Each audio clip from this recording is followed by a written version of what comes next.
শুভ সকাল সবাইকে। দেখেন সকালের অবস্থা, সকাল বাজে 7টা। আজকে আরো বেশি আকাশে মেঘ আর একদম কালো হয়ে আছে সকাল সকালে। আজকে মনে হয় সারাদিনে বৃষ্টি আসবে। এদিকে মা যে আমাদের বকফুল গাছ থেকে বকফুল কাটতেছে। এই কদিন আসার পর থেকে এত ঝড় বৃষ্টি, মানে বৃষ্টিতে ঘর থেকে বেরোতে পারতেছে না, খুবই খারাপ অবস্থা। তো বকফুল পারতে পারলো না বৃষ্টির কারণে, আবার বৃষ্টি এসে পড়ছে। আর চারপাশে তো পুরো একদম কালো হয়ে আছে মেঘে। ওই পাশে আর যাওয়া সাহস হলো না, কারণ অনেক বেশি কালো হয়ে আছে। তো ওই রাস্তায় যদি নিচে নামি তাহলে আর উঠতে পারবো না। তো সকালবেলা দু একটা ঝড় দিয়ে হয়েছিল, বাসি কাজ সব করা হয়েছে, কিন্তু আবার এই যে বাতাস আর ঝড়ে আবার দুয়ারে সেই পাতা টাতা ফেলে আবার নষ্ট করে ফেলবে। এই কয়েক মিনিট বাড়িতে আসার পর থেকে আবহাওয়া এত খারাপ। আবহাওয়া খারাপ থাকলে বাড়িতে থাকতে কিছু ভালো লাগে না, কারণ হচ্ছে ঘর থেকে বেরোনো যায় না কি বৃষ্টির জন্য। আর এইদিকে হচ্ছে আমি ডিম ভাজি করতেছি সোনা সারার জন্য। আজকে পান্তা ভাত রাখছি। রাতের বেলা ভাত রান্না হয়েছে অনেকগুলা, পান্তা ভাত রাখা হয়েছে। তো পান্তা ভাত দিয়ে খাওয়ার জন্য ঈশান আর সারা পান্তা ভাত খাইতে পারে, ওদের জন্য ডিম ভাজি করতেছি। হয়ে গেছে, ঢেকে রেখে দিলাম। ওরা ঘুম থেকে উঠে না, উঠলে পরে ওদেরকে খাওয়াবো। গ্রামের বাড়িতে খাবারটা আবার খুব ঢাকা দিয়ে রাখতে হয়, কারণ হচ্ছে যে মনে করেন যে আশেপাশে পোকামাকড় আসে, ব্যাঙ আসে, তার জন্য খাবার খুব যত্ন করে রাখতে হয়। এখানে যে আবার বৃষ্টির নামলো, হায় রে হায়, আজকে সারাদিনে বৃষ্টি হবে। আবার আবহাওয়া দেখে মনেই হচ্ছে সারাদিন বৃষ্টি হবে, এরকমই আবহাওয়া। আকাশ পুরো কালো হয়ে আছে মেঘে, মনে হচ্ছে নিম্নচাপ পড়লে যেরকম হয় না, একটা 4-5 দিন 7 দিন বৃষ্টি হয়, ওই রকম আর কি আবহাওয়া। তো মা ওই যে ওই বারান্দায় বসে বসে গল্প করতেছে। উনি হচ্ছে প্রায় আসে আর কি, আমি তো বুঝিনি, একজনের বাইরের উপর দিয়ে আরেকজনের যাতায়াত করে, তখন দেখা যায় কথাবার্তা হয়। সকালবেলা বাজারে যাওয়ার কথা ছিল, বৃষ্টির কারণে বাজারও যেতে পারলো না।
আজকে সকালে প্রচুর পরিমাণে বৃষ্টি হয়েছে। সকালে কি 12টা পর্যন্ত আকাশ, আবহাওয়া সব কিছু অনেক মেঘলা মেঘলা ছিল, কিন্তু 12টার পর 1টা 2টার দিকে খুব সুন্দর একটু হালকা হালকা সোনালি বর্ণের রোদ উঠছে আর কি। দেখেন এই যে দুয়ারটা একটু শুকাইছে, রোদ উঠছে তার জন্য। তারপর হচ্ছে হালকা হালকা বাতাস বইতেছে, খুব ভালো ওয়েদার। এ দেখেন বিড়াল, তো প্রায়ই 1টা 2টা করে বিড়াল আসে বাড়িতে, ভালোই লাগে, বিড়ালগুলো এত সুন্দর। আর এই যে একটু রোদ উঠছে আর কাকিরা ধান দুয়ারে দিছে, কারণ সবার ধান নেওয়া এখনো হয়নি, কিছু কিছু বাকি আছে। তো এখন বাজে হচ্ছে 3:30। সারামণি গেছে ওর দিদির সাথে মির্জাপুর, আমার মামা শ্বশুরের বাসায় গেছে। তো এখন 3:30 বাজে, 4:30 বা 4টা নাগাদ হচ্ছে আমি বের হব। বের হব বলতে যাব হচ্ছে বাপের বাড়ি, হচ্ছে আমার বাপের বাড়ি যাব। কারণ হচ্ছে যে সামনে, মানে এই শুক্রবারের আজকে হচ্ছে বৃহস্পতিবার, সরি বুধবার। তো বুধবারে হচ্ছে যাব হচ্ছে এই সন্ধ্যা নাগাদ। বৃহস্পতিবারে যেতেছিলাম, কিন্তু বৃহস্পতিবারে আবার ঈদ, ঈদ থাকলে আবার রাস্তাঘাটে একটু প্রবলেম হবে যাইতের জন্য, আর যাবো না আগের দিন। এখন আর কি যাব বিকেলের দিকে যাব, যেতে যেতে মনে করেন যে সন্ধ্যা হয়ে যাবে এরকম আর কি। তো কারণ হচ্ছে তারপরের সপ্তাহে আবার সারামনের স্কুল খুলে যাবে। তো আমি মনে মনে প্ল্যান করে আসছিলাম যে বাড়িতে কিছুদিন থাকবো, আর হচ্ছে বাপের বাড়িতে কিছুদিন থাকবো, তারপর হচ্ছে ঢাকায় ব্যাক করবো। তো যেহেতু বাড়িতে কয়েকদিন থাকলাম, এই কদিন যে কদিনই থাকছি ভালোই লাগছে, শুধু বৃষ্টিতে একটু ডিস্টার্ব করছে, অনেক বেশি বৃষ্টি হয়েছে। তো হালকা পাতলা বৃষ্টি হলে খারাপ লাগতো না, কিন্তু বৃষ্টিটার পরিমাণে একটু বেশি হয়েছে, মানে ঘর থেকে বেরোনো যায় না এরকম বৃষ্টি, যার কারণে একটু কষ্ট হয়েছে, কিন্তু তারপরেও ভালো লাগছে। গ্রামের পরিবেশটাই ভালো লাগে আসলে। তো এখন যাব হচ্ছে বাপের বাড়ি, তো এখানে গিয়ে কিছুদিন বাপের বাড়ি থাকবো, তারপর হচ্ছে ঢাকায় ব্যাক করবো। স্কুল খুলবে, স্কুল খোলার কয়েকদিন পর আবার হচ্ছে সেমিস্টার পরীক্ষা শুরু হবে, পড়াশোনা করাইতে হবে, এই আর কি। তো মোটামুটি গোছ গাছ তো সব করাই আছে, ব্যাগের ভিতরে সব জামা কাপড় ছিল, কিছু বের করি নাই, কারণ এখানে আসলে বের করে রাখার মতো ওইরকম সিস্টেম করা নেই। আমরা যখন আসি ব্যাগের ভিতর থেকে ব্যবহার করি, ব্যাগ ভরি আবার নিয়ে চলে যায়, এরকম একটা ব্যাপার আর কি। তো আসলাম, কিছুদিন থাকলাম, আবার দেখি ইচ্ছা আছে আসবো, ডিসেম্বরের দিকে আসবো আর কি। তো মাঝখানে তো আর স্কুল ছুটি হবে না, হয়তো দুর্গাপূজার সময় কিছুদিন ছুটি দিবে, তারপর হচ্ছে একবারে বার্ষিক পরীক্ষার পর ডিসেম্বরে অনেকটা সময় পাওয়া যাবে আর কি গ্রামে ঘুরতে আসলে। তো পূজার সময় প্রত্যেক বছর আমি বাপের বাড়িতে কাটাই, এবছর যদি পূজা হয় তাহলে বাপের বাড়িতেই কাটাবো। আমার আসলে দুর্গাপূজা ওইখানে কাটাইতে বেশি ভালো লাগে, তো আমার কাছে শহরে দুর্গাপূজা অত বেশি ভালো লাগে না। এটা হয়তো আপনারা অনেকেই খারাপভাবে নেবেন বা ভালো নাও লাগতে পারে আমার কথাটা, কিন্তু আমার ভালো লাগে না আর কি। আমাদের এই রাস্তাটা এক মামা আজকে ঠিক করছে, আমাদের সুবের বাঁশ কেটে তারপর সুন্দর করে যেরকম করে সিঁড়ির মতো বানিয়ে দিছে, কারণ এই রাস্তাটা সবাই ব্যবহার করে, তো ভালো না থাকলে আবার দেখা যায় যে চলাচল করতে অসুবিধা হয়। ময়লা ছিল, ময়লা বলতে হচ্ছে অনেক জঙ্গল হয়েছিল আর কি, আগাছা, তো এইগুলা সব হচ্ছে এক লোক দিয়ে পরিষ্কার করানো হয়েছে। এখানে অনেক কলা গাছ হয়েছে, তো ভবিষ্যতে আমাদের প্ল্যান আছে এখানে আমরা সবজি চাষ করব, মানে মাটি আর একটু ফেলে সুন্দর করে বাড়ির এই সমান করে তারপর এখানে দেখি সবজি চাষ করার ইচ্ছা আছে গ্রামে এসে। তো যদি কপালে থাকে আসতে পারবো, কপালে না থাকলে আসতে পারবো না। এই তো আপনাদের ভাবলাম একটু দেখায় আশপাশ, আবার কবে আসবো তা তো ঠিক ঠিকানা নেই। যদি বেঁচে থাকি আসা হবে, বেঁচে না থাকলে তো আসতে পারবো না, তাহলে তো আলাদা হিসাব। তো আমাদের গ্রামে জল এসে পড়তেছে, ওই যে দেখেন দূরে দেখছেন বর্ষা এসে পড়তেছে। আমাদের গ্রামে অনেক তাড়াতাড়ি বর্ষা আসে, অনেক তাড়াতাড়ি জল এসে পড়ে, বিল তো কাছে, বিল ভরে যায় আর আস্তে আস্তে হচ্ছে ফসলের জমিতে জল ছড়ায় আর কি। আমরা এখন রওনা দিলাম। ঈশান যাবে কোথায়? ঈশান যাবে মামার বাড়ি। বাহ, বাড়িটা তো অনেক সুন্দর গো, উপরে কি ছাদ আছে?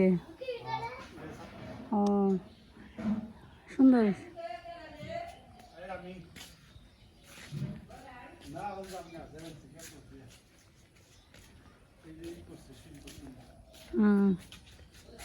একবারে পুরো টাইলস করছে, সামনে বারান্দাতেই সে টাইলস করছে। দিকে আবার রোড পর্যন্ত যেয়ে তারপরে অটো ধরতে হয়, অটো পাইতে সময় বেশি লাগে, অনেক সময় তাড়াতাড়ি পাওয়া যায়, অনেক সময় দেরি হয়। তো সারা গেছে ওর দিদির সাথে, হচ্ছে যে বললাম আমার মামার বাসায় গেছে, ওইখানে যে সারা একটু আড্ডা দিতেছে। তারপরে আমরা, সারা যাবে না আমার সাথে, সে থাকবে বাড়িতে, আমি আর ঈশান আর সারা যাব। এদিক তাহলে তো রাস্তা খারাপ না, ঠিকই চলে।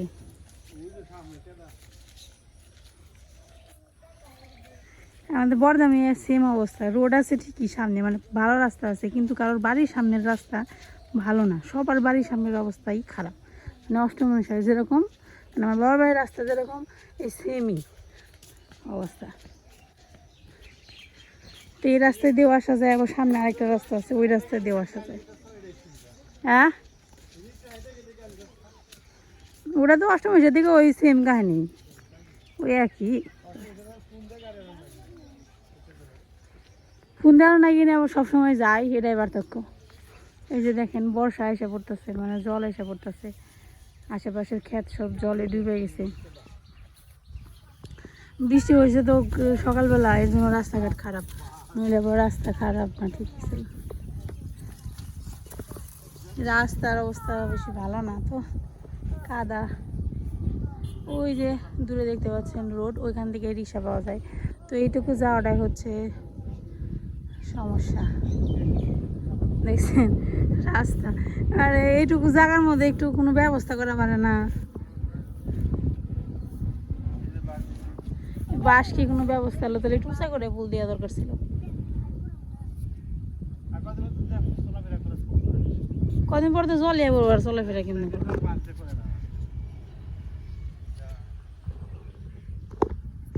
জল আসতেছে।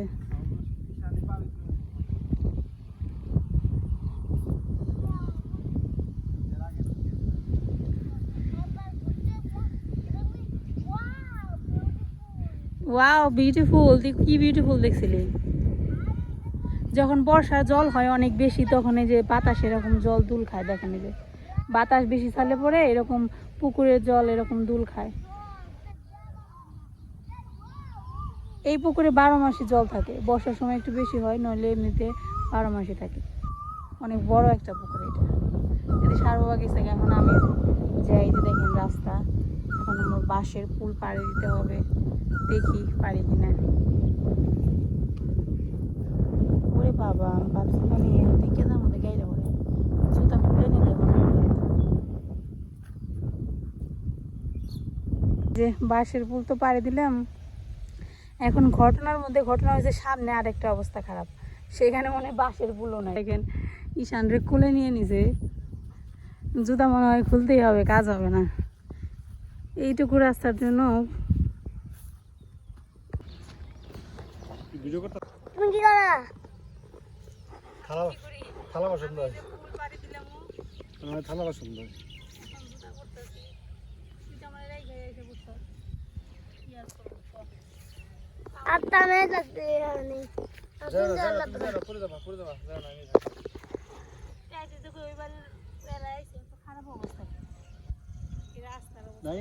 খারাপ অবস্থা হওয়ার কথা না, খালি ডুব থেকে এনে আবার দুটো গাছ ফেলে দিলে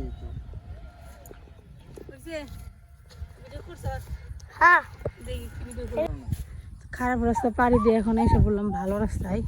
তো সামনে হচ্ছে পাকা রাস্তা, এবং এখান থেকে অটো করে যাইতে হবে মির্জাপুর, মির্জাপুর থেকে অটো করে যাইতে হবে অষ্টমনসিয়া। এই হচ্ছে বাপের বাড়ি আর শ্বশুর বাড়ির দূরত্ব, আধা ঘন্টা লাগে যাইতে। গ্রামে থাকলে বাড়ি বাড়ি যেতে এত কষ্ট করার লাগতো না, আধা ঘন্টা লাগতো যাইতে। তো এই যে দেখেন আমাদের বাড়ির সামনে পাকা রাস্তা। এখান থেকে যাই হচ্ছে কদমা বাজারে, ওই বাজারে সব কিছু পাওয়া যায়, মাছ মাংস সবজি সব হচ্ছে। এই রাস্তাতে যাইতে হয় মির্জাপুর। তো মির্জাপুর তো সবই পাওয়া যায়, মির্জাপুর তো আপনারা চিনে নিন। এখন ভালোই রোদ উঠছে, পাকা রোডের সাইড দিয়ে খেরের পালা দিয়ে ভুইরে পালাইছে। এত খেরের পালা দেওয়ার দরকার ডাকিয়েছে। এনে আধা ঘন্টা 30 মিনিট এই খোলাটা ধরো তো। অটোর জন্য দাঁড়িয়ে রয়েছি, সারাদিনই অটো যায়, কিন্তু নিজেরা যখন প্রয়োজন হয় তখন অটো পাওয়া যায় না তো সহজে। এর দিকে মির্জাপুরে তোমাকে আধা ঘন্টা দাঁড়িয়ে থাকা লাগে অটোর নিকে, এরকম অবস্থা।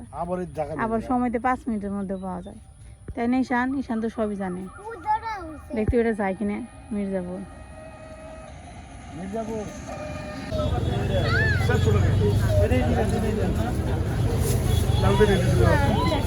কই বাবা চকলেট নিয়ে মিষ্টি হইব কি?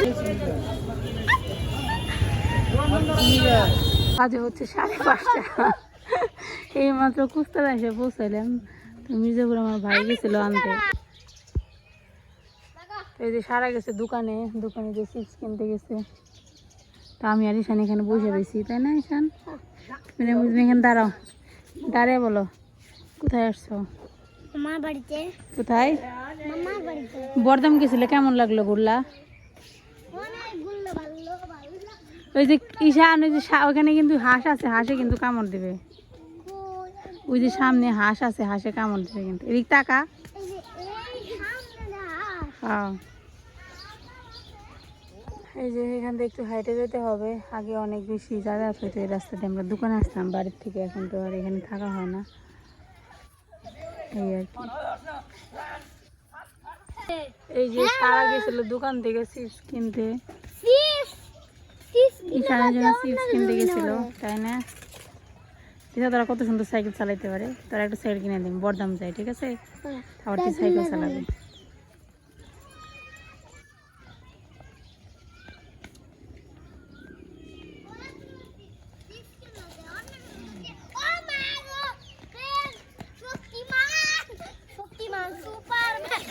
আইসা বললাম বাপের বাড়ির এলাকা। আমার মার ভিডিও তো আপনারা যারা দেখেন সবসময় দেখেনি, এটা নতুন করে দেখানোর মতো কিছু নেই। এরপরেও কিছু ভিউয়ার্স আছে যারা আমার মার ভিডিও দেখে না, তারা তো আমার বাবার বাড়ি সম্পর্কে জানেও না, বাবার বাড়ির ভিডিও দেখে না, তো তাদের জন্য হয়তো ভালো হবে। দেখেন এখানে হাঁসের বাচ্চা বাড়িতে নেওয়ার জন্য একটা ছোট্ট বাচ্চা নিয়ে অনেকক্ষণ ধরে লাঠি দিয়ে আর কি করতেছে, কিন্তু এরা বাড়িতে যাবে না কোনোভাবেই। তো আমাদের এখানে জল আসতে অনেক দেরি হয় এবং জল যায়ও খুব তাড়াতাড়ি। ভাবছিলাম যে ধান কাটা মনে হয় লাগে না, এখন দেখি যে অনেক খেতে ধান কাটা হয়ে গেছে। দেখেন এই খেতে খেরও মানে খড় শুকিয়ে পালা দিয়ে রাখছে, তার মানে যারা আগে লাগাইছে সেখানে ধান কাটা হয়ে গেছে। আর যারা পরে, যেমন আমাদের ক্ষেতের কথা যদি, মানে আমার বাবার ক্ষেত, আমাদের ক্ষেত বলতে আমার বাবার ক্ষেত, আমার তো আসলে কোনো কিছু নাই, শ্বশুর মেয়েদের কোনো কিছু নেই। শ্বশুর বাড়িতে শ্বশুর বাড়ির সব সম্পত্তি, মনে করেন যে বাড়ি ঘর সব তারা মালিক, বাপের বাড়িতে বাবা মালিক, আমি মাঝখানে পড়ে রয়েছি, আমার কোনো জায়গা জমিন কিচ্ছু নেই। আমি বলবো বাবার সম্পত্তি, বাবার ক্ষেত, ওখানে গেলে বলবো শ্বশুর বাড়ির জায়গা সম্পত্তি। এইভাবে আমাদের মেয়েদের জীবন চলে, আমাদের ঠিকানা হইতে হইতে আমাদের জীবন শেষ। তো ওই যে দেখেন মা আর বাবা রাস্তার এখানে দাঁড়িয়ে রয়েছে। আসলে কি বলেন তো, মানে ছোটোবেলার যে দাদুর বাড়ির যে একটা আনন্দ বা মজা, এটা আসলে অন্যরকম একটা ফিলিংস, অন্যরকম একটা জিনিস। কামড় দিব কামড় দিব, ও কিছু বলবো না তো। ওই দেখ ওই যে ভক্ত মামা আইতাছে, ওই যে ভক্ত মামা, দেখ ওই যে ভক্ত মামা আইতাছে। শুরু হয়ে গেছে দৌড়াদৌড়ি, এখানে শুরু হয়ে গেছে দৌড়াদৌড়ি। এই যে মা এসে আমার ব্যাগটা নিয়ে গেল। ওই যে কি বাজার নিয়ে এসো, খালি বাজারের ব্যাগ খালি নাম আঙ্কি। এই যে বাড়িতে এসে পৌঁছালে মিশান আসার আর খবর নাই, আসার সাথে সাথে সঙ্গী সাথী নিয়ে শুরু হয়ে গেছে খেলাধুলা। কি রে ঈশান, সারা তো খবর নাই রে। নূপুরের জবা ফুল গাছটা এত সুন্দর, খুবই সুন্দর। দেখেন জবা ফুলটা কিন্তু অনেক সুন্দর, অনেক সুন্দর জবা ফুল, এত সুন্দর, কালারটাও সুন্দর আর ফুলটাও দেখতে অনেক সুন্দর, খুবই সুন্দর। এইমাত্র এসে পৌঁছাইলাম বাপের বাড়ি, ব্যাগ এখনো নামাই নাই। শ্বশুর বাড়ি থেকে বাপের বাড়ি ভালোই আসলাম। তো আজকে ভিডিও এই পর্যন্ত। আপনারা ভালো থাকবেন, সুস্থ থাকবেন, ধন্যবাদ সবাইকে, টাটা বাই বাই। ফুল গাছটা দেখে খুব লুম লাগলো, এত সুন্দর ফুল, খুবই সুন্দর ফুল। ফুল গাছটা অনেক সুন্দর রে, খুব ফুল ফুটে অনেক, তাই না? অনেক ফুল ফুটে। বাবা হাসি